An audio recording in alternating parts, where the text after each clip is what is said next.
아멘.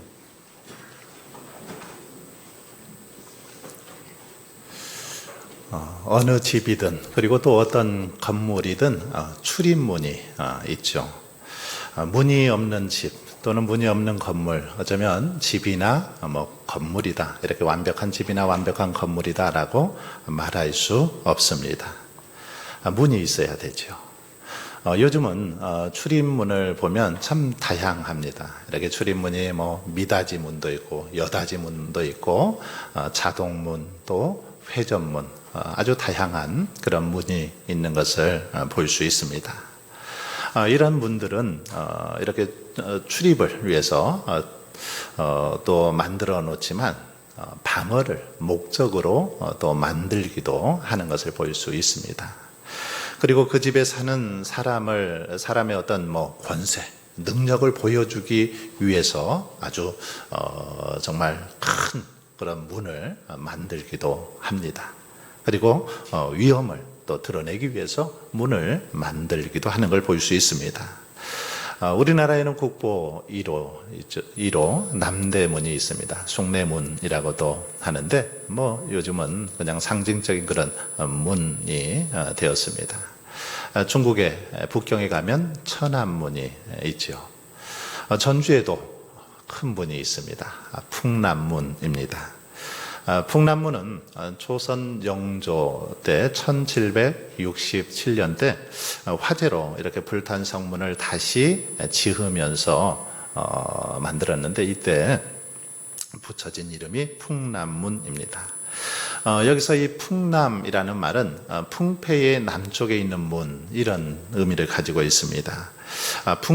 풍패는 한나라 고조인 유방의 고향이죠. 전주를 한나라 고조의 고향인 풍패에 빗대어서 이렇게 이름을 붙인 것입니다.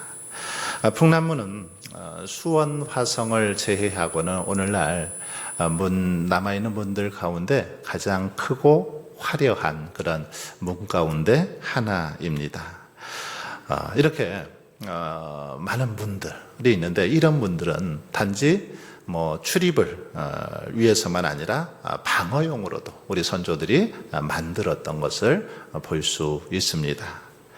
여러분, 그런데 이 문이라는 것이 꼭 이렇게 어떤 형태가 있는 유형의 문만 있는 것이 아니라 형태가 없는 무형의 그런 문도 있는 것을 볼 수 있습니다. 우리 기독교에서 자주 사용하는 그런 용어 가운데 이 마음의 문 이라는 표현을 자주 씁니다. 그래서 저 사람은 마음의 문이 닫혀 있어, 또는 저 사람은 마음의 문이 활짝 열려 있어서 말씀을 잘 이렇게 받아들여, 이런 표현들을 우리가 하는 것을 볼 수 있습니다. 여러분, 특히 우리 성도들에게 있어서 아주 중요한 문이 있죠. 그 문이 뭘까요? 오늘 그 제목과 연관이 있습니다. 바로 하늘문입니다. 하늘문. 우리 성도들에게는 이 하늘문이 아주 중요합니다. 창세기 28장 17절에 보시면 야곱이 베델에서 돌베개를 베고 잠을 자다가 꿈을 꾸죠. 그 속에서 이제 하나님을 만납니다. 그리고 깨어서 이렇게 고백합니다. 두렵도다 이곳이요, 이곳은 다름 아닌 하나님의 집이요, 이는 하늘의 문이로다. 이런 표현을 합니다. 야곱이 꿈에서 깨어난 다음에 고백했다. 자기가 지금 하나님을 만난 이곳이야말로 하늘의 문이다. 이렇게 고백을 하고 있습니다.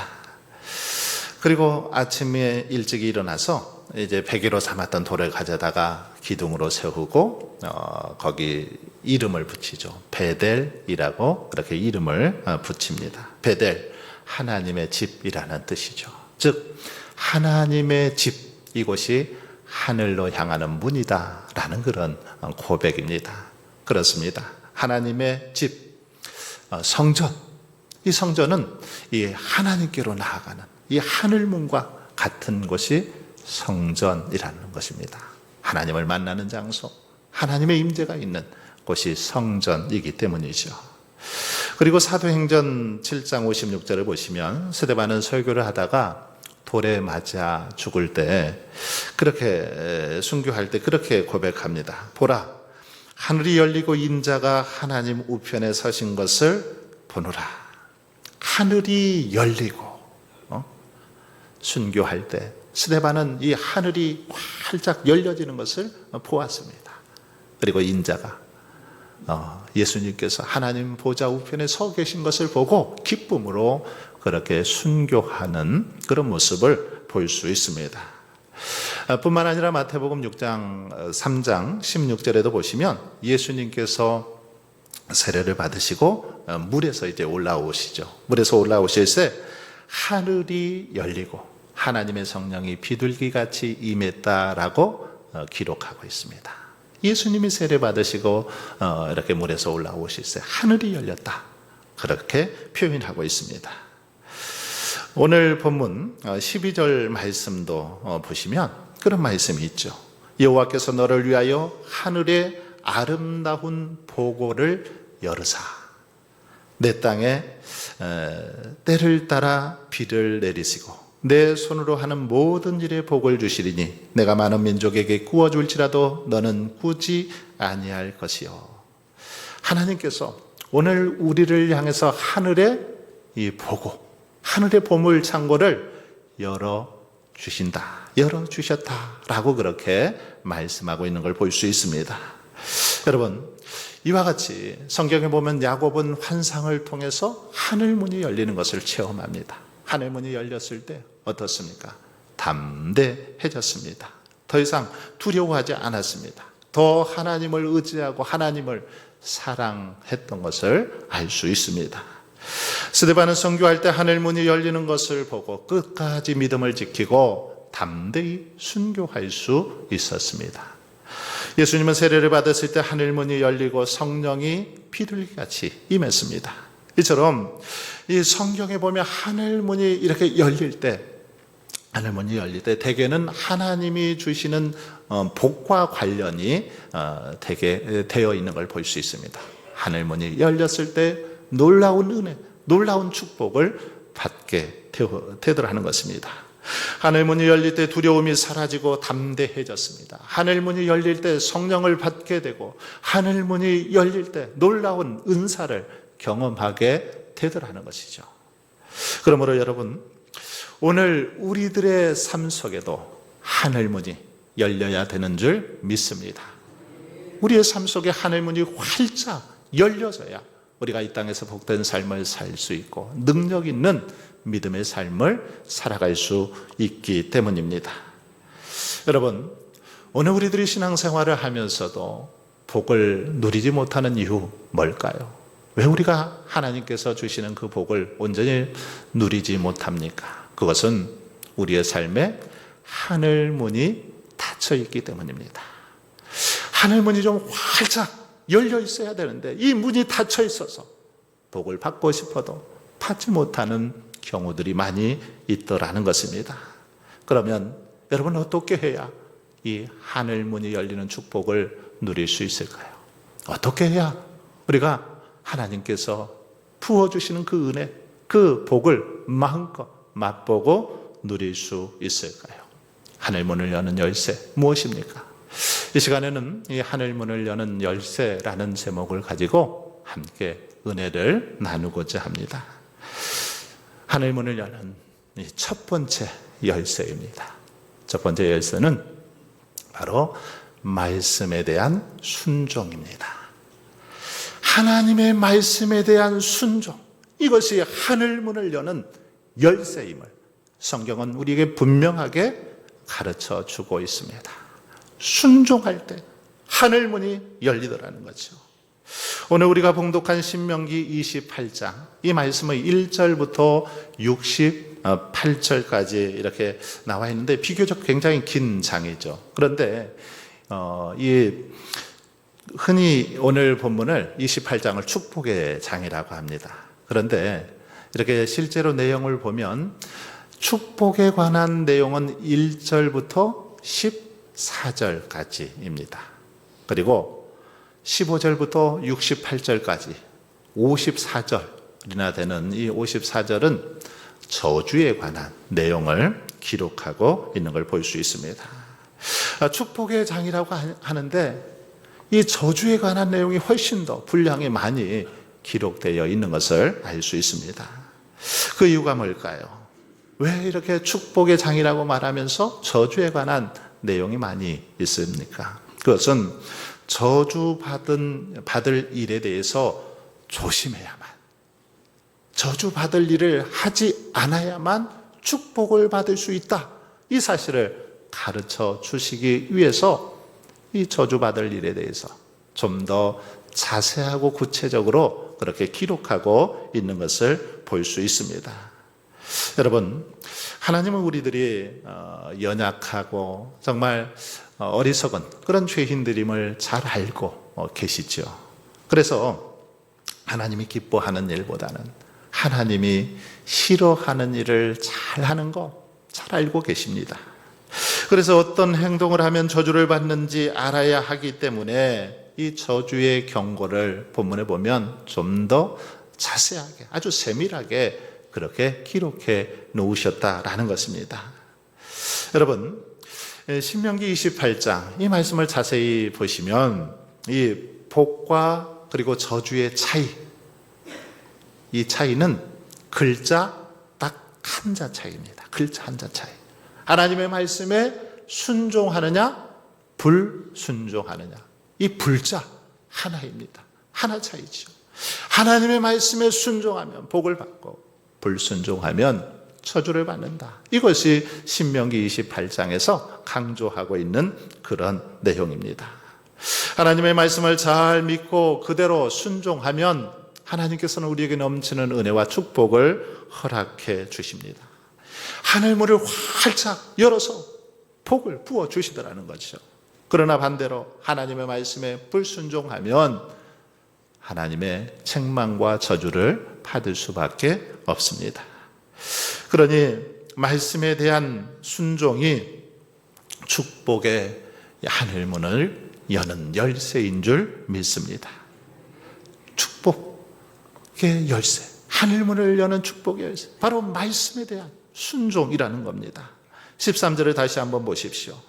여호와께서 너를 머리가 되고 꼬리가 되지 않게 하시며 위에만 있고 아래에 있지 않게 하시리니 오직 너는 내가 오늘 내게 명령하는 내 하나님 여호와의 명령을 듣고 지켜 행하며. 그렇습니다. 하나님께서는 우리를 위하여 하늘의 보물 창고를 이렇게 여시는 방법, 우리의 순종에 달려있다라고 그렇게 말씀하고 있습니다. 내 하나님 여호와의 명령을 듣고 지켜 행하며, 하나님의 말씀을 잘 듣고 지켜 행할 때 복을 받을 수 있다라고 그렇게 강조하고 있습니다.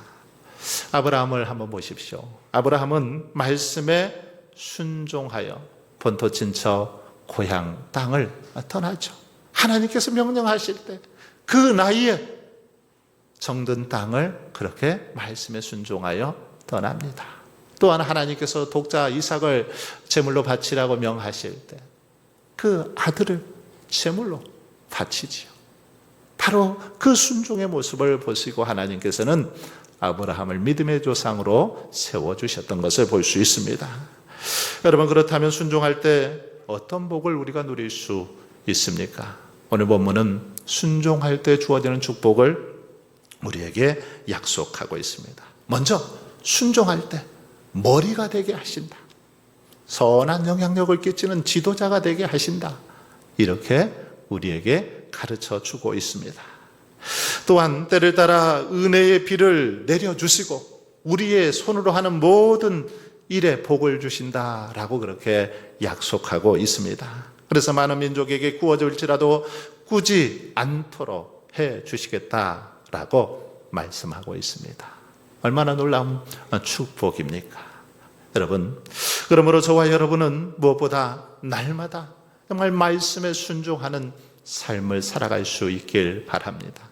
온전히 순종하며 나아갈 때 하늘 문이 열리고 하나님께서 약속하신 이 모든 축복을 우리에게 허락하여 주실 줄 믿습니다. 두 번째, 하늘 문을 여는 열쇠입니다. 무엇일까요? 바로 11조 생활입니다. 11조 생활에 대해서 성경은 분명하게 하늘 문을 여는 열쇠임을 강조하고 있습니다. 이 11조 생활, 앞서 말씀드린 이 순종과 직결된 것이기도 하지만 이 말라기 3장에 보시면 11조와 이 하늘 문이 직접 이렇게 연결되어 있음을 강조하고 있습니다. 즉 우리가 하나님 앞에 온전한 11조를 드리면 하나님께서 하늘 문을 여시고 놀라운 축복을 해주신다라고 약속하고 있습니다. 말라기 3장 10절을 한번 보십시오. 만군의 여호와가 이르노라 너희의 온전한 11조를 창고에 들여 나의 집에 양식이 있게 하고 그것으로 나를 시험하여 내가 하늘 문을 열고 너희에게 복을 쌓을 곳이 없도록 붙지 아니하나 보라. 여기 보면 하늘 문을 열고 라는 표현이 분명하게 나오는 것을 볼 수 있습니다. 하나님께서는 너희들의 온전한 11조를 통해서 하나님 자신을 시험해봐라 그렇게 말씀하십니다. 어떤 시험을 해보라는 겁니까? 무슨 시험을 해보라는 겁니까? 내가 하늘 문을 열고 너희에게 복을 쌓을 것이 없도록 붙지 아니하나 한번 시험해봐라 이렇게 말씀하고 있는 걸 볼 수 있습니다. 여러분 이 말씀을 반대로 이렇게 생각하면 어떤 말일까요? 11조를 하지 않으면 하늘문이 닫혀서 우리의 수고, 우리의 노력이 헛수고와 물거품이 될 수밖에 없다라는 그런 말씀이기도 합니다. 그렇다면 왜 하나님께서는 이 11조를 통해서 이렇게 엄청난 복을 약속하는 것일까요? 11조가 어떤 것이기에 이렇게 성경은 강조하고 있습니까? 11조, 이 11조는 우리의 신앙의 고백입니다. 우리 믿음의 고백이 바로 11조이죠. 내게 있는 모든 것 다 주님의 것입니다. 내게 있는 건강, 내가 가지고 있는 물질, 내게 있는 모든 이 땅, 내게 베풀어 주신 모든 것 다 주님의 은혜입니다. 주님께서 허락해 주신 것입니다 라는 믿음의 고백을 담아서 하나님 앞에 드리는 것, 이게 바로 11조라는 것입니다. 창세기 14장에 보면 아브라함이 전쟁에서 이기고 이렇게 돌아오자 살렘왕 멜기세덱이 마중을 나옵니다. 마중 나오면서 떡과 그리고 포도주를 이렇게 가지고 와서 대접을 하죠. 그러자 이 아브라함이 멜기세덱 이 제사장에게 자신이 얻은 것 중에서 10분의 1을 그에게 이렇게 드렸다라고 성경은 기록하고 있습니다. 바로 이것이 11조에 관한 성경의 첫 번째 기록이죠.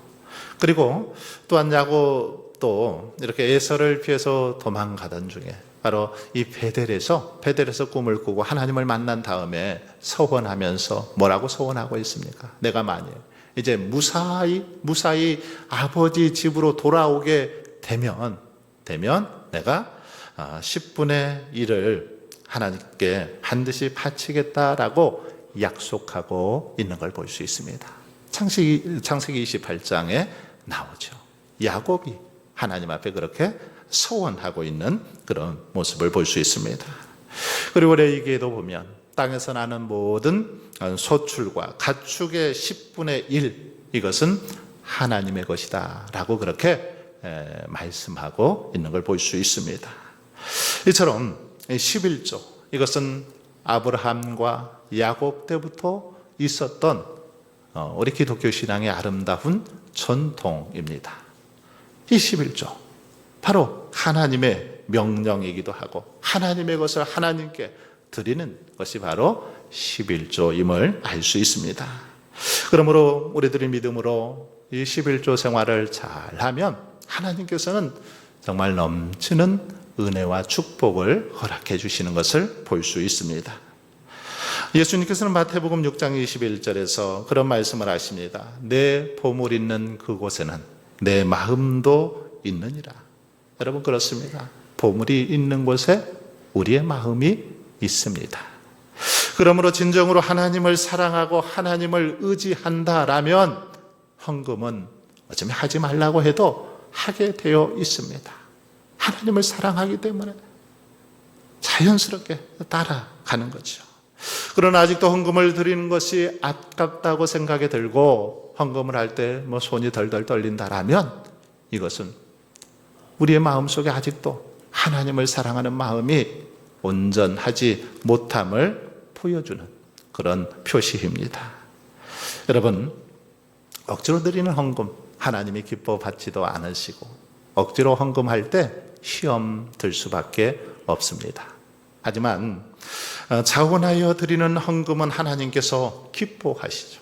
그리고 엄청난 복을 허락해 주시는 것을 알 수 있습니다. 어떤 복입니까? 오늘 말씀을 보십시오.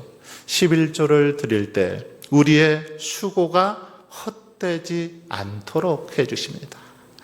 우리가 노력하고 수고한 모든 수고가 헛되지 않도록 열매 맺도록 그렇게 도와주신다라는 거죠. 말라기 3장 11절을 보시면 만군의 여호와가 이르노라 내가 너희를 위하여 메뚜기를 금하여 너희 토지 소산을 먹어 없애지 못하게 하며 너희 밭에 포도나무 열매가 기한 전에 떨어지지 않게 하리니. 여기서 이 메뚜기라는 단어가 나오는데 이 메뚜기는 우리나라 들판의 메뚜기로 생각해서는 안 됩니다.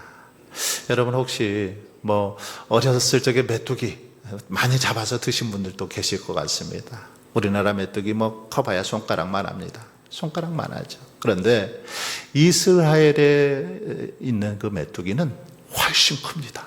큰 메뚜기는 막 사람 손바닥만한 그런 겁니다. 그래서 이런 메뚜기가 한 번에 수만 마리가 날아와서 농작물에 앉게 되면 어떨까요? 순식간에 농작물이 초토화 되는 것이죠. 지었던 농사 한순간에 다 그냥 사라져 버리는 것입니다. 그런데 오늘 말씀에 보면 11조 생활을 잘하면 하나님께서 메뚜기를 금하여 토지 소산을 먹어 없애지 못하게 하신다. 이렇게 말씀하고 있습니다. 뿐만 아니라 포도나무 열매가 기한 전에 떨어지지 않도록 해주시겠다라고 약속하고 있는 것을 볼 수 있습니다. 여러분 생각해 보십시오. 1년 내내 평생 피땀 흘려서 그렇게 노력했는데 한순간에 메뚜기 떼가 날아와서 다 쓸어버린다면 얼마나 억울하겠습니까? 봄부터 열심히 가꾸어 놓은 농작물이 추수하기 전에 그냥 다 썩어서 떨어져 버린다면 어떨까요? 너무너무 안타깝지 않겠습니까? 그런데 여러분, 이런 메뚜기, 이 메뚜기는 어느 날 갑자기 우리의 삶에 찾아오더라는 것입니다. 그래서 내가 평생 쌓아놓은 거, 정말 안 먹고 안 입고 아껴서 모아놓은 것이 한순간에 다 사라져 버리게 하더라는 거죠. 그래서 쫄딱 망하게 하더라는 것입니다.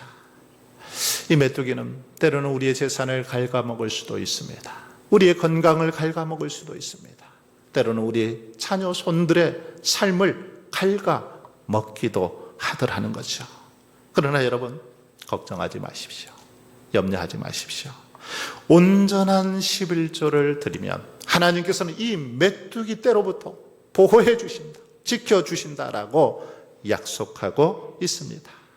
한마디로 헛수고가 되지 않도록, 우리의 노력이 물거품이 되지 않도록 열매 맺도록 인도해 주신다라고 말씀하고 있습니다. 충주시 신리면 용원리에 가면 용원교회 임만재 원로 목사님이 계십니다. 지금은 은퇴하셔서 이제 다른 목사님이 목회를 하고 계신데, 이 임만재 목사님은 교인들이 11조를 안 하면 집으로 쳐들어간답니다. 집으로 쳐들어가서 집사님 쫄딱 망하고 싶어요? 망하고 싶어요? 그러면서 집사님이 축복받고 교회가 축복받기 위해서는 11조 생활을 해야 됩니다. 이렇게 강조한다라는 거죠. 그래서 그러면서 좋은 말 할 때 빨리 11조 내놓으십시오. 집에 찾아가서 신방 가서 그렇게 말씀하신답니다. 얼마나 간이 부었습니까? 오늘날 같으면 아마 당장 쫓겨나실 것 같은데 그러셨다라는 것. 그래서 그런데도 이제 성도님이 그냥 안 내놓으면 죽치고 집에 그냥 계신대요. 잠 잘 때까지도 있다는 겁니다. 그래서 도저히 이제 성도들이 견디지 못해서 목사님 다음 주에 11조 하겠습니다. 이렇게 대답을 하면 그때는 간절하게 축복을 해주고 돌아온다는 거죠. 그런데 다음 주에 보니까 또 안 하면 또 다시 가서 또 다시 계속해서 하실 때까지 그렇게 한다라는 그런 이야기가 있습니다. 그런데 이렇게 해서 교인들이 11조 생활을 잘하게 되었는데 11조 생활을 잘 하다 보니까 놀라운 축복을 성도들이 누리게 되었다라는 것입니다. 뿐만 아니라 교회도 엄청나게 이렇게 부흥을 하게 돼서 시골에 릿단위 교회인데 수백 명이 모이는 그런 교회가 되었다라는 그런 간증을 들은 적이 있습니다. 이 임만재 목사님은 설교 때마다 종종 그렇게 강조하십니다. 11조를 안 하면 하나님을 상대로 한 도둑이고 주일 성수를 하지 않으면 날도둑이다. 이것을 늘 자주 그렇게 설교할 때마다 외치곤 했다라는 그런 이야기가 있습니다. 여러분, 11조. 이 11조는 우리 성도들에게 있어서 그 종자 씨앗과 같은 거죠. 종자 씨앗. 아무리 먹을 것이 없어도 어려워도 종자 씨앗은 먹지 않죠. 이것은 잘 보관했다가 씨앗으로 이렇게 심는 것처럼 11조는 하나님 앞에 씨앗으로 드리는 것이라는 겁니다. 하나님의 것이라는 거죠. 11조는 하늘 문을 여는 바로 열쇠라는 것입니다. 그러므로 여러분, 저와 여러분이 하늘 문이 활짝 열리기를 원하신다라면 결단하십시오. 결단하십시오. 형식적인 11조, 흉내만 내는 그런 11조가 아니라 정말 온전한 믿음으로 하나님 앞에 드리는 11조 생활을 할 때에 하나님께서는 우리의 삶에 넘치는 은혜와 축복으로 함께하여 주실 줄 믿습니다. 사랑하는 성도 여러분, 그러므로 간절히 바라기는 저와 여러분이 말씀에 더욱 순종하고 온전한 11조 생활을 통해서 오늘 본문에서 말씀하신 것처럼 하늘문이, 우리 하늘문이 활짝 열려서 정말 여러분의 삶에 복을 쌓을 것이 없도록 부어주시는 하늘의 축복, 하늘의 은혜를 마음껏 누리며 복된 삶 살아갈 수 있기를 주님의 이름으로 축원합니다.